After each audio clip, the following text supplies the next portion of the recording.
ดูมวยกุทุกตาเป็นยังไงมวยกุทุกตามาไกลวันนี้จากยางกระเดาโน่นส่งเข้าประกวดครับ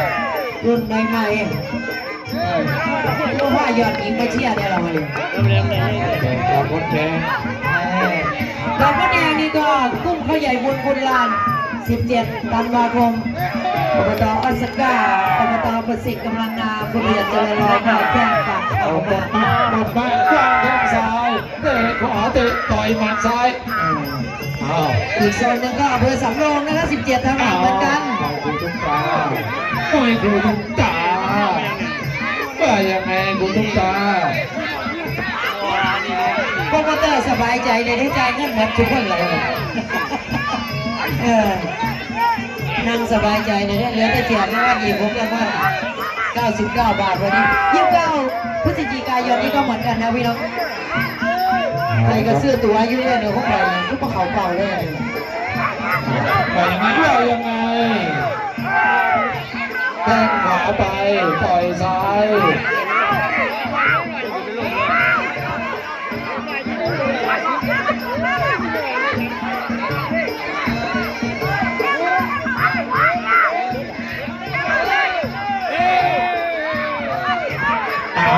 ทุกตา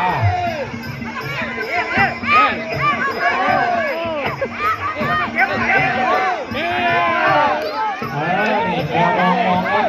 อย่าไปวันลุงพินีว่างั้นเอาไปวัน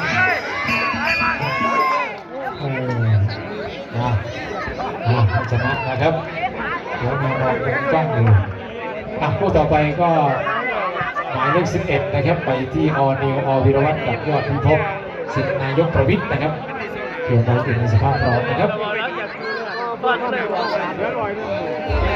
12 ยอดกัปตันเพชรระฆังครับตอนนี้เราแจ้งถึง21 คู่แล้วนะ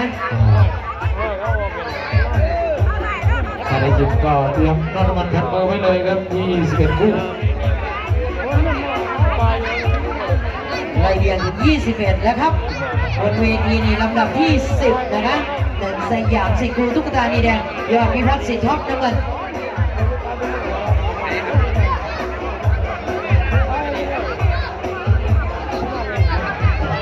คู่ต่อไปก็จะเป็นออนิวกับยอดพิภพ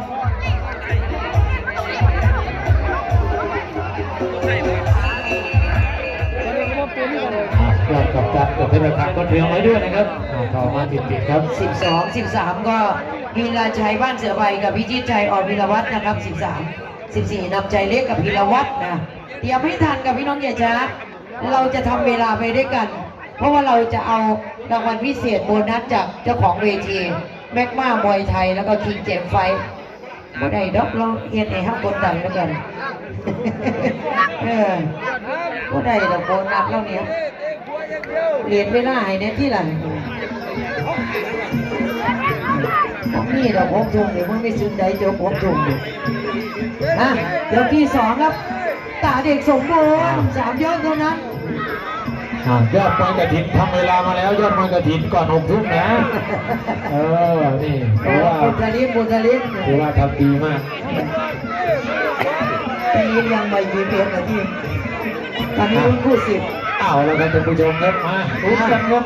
ลุ้นโอ้โหทรงนี้เหมือนกันมากเลยนะเนี่ยเป็นทุกตาทีมงานจากยางกระเดาดำน้ำแดง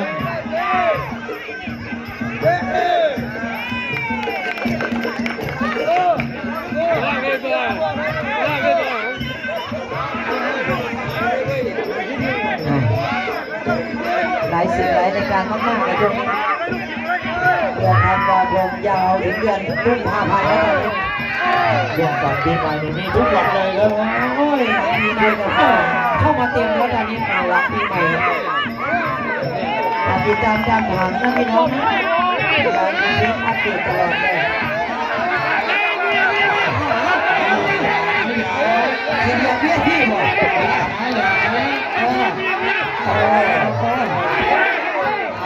เอามาบอกแล้วว่าเป็นยังมา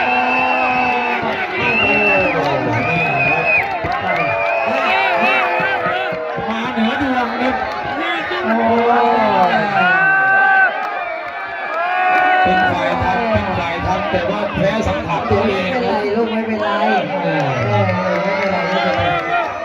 โอ้วันนี้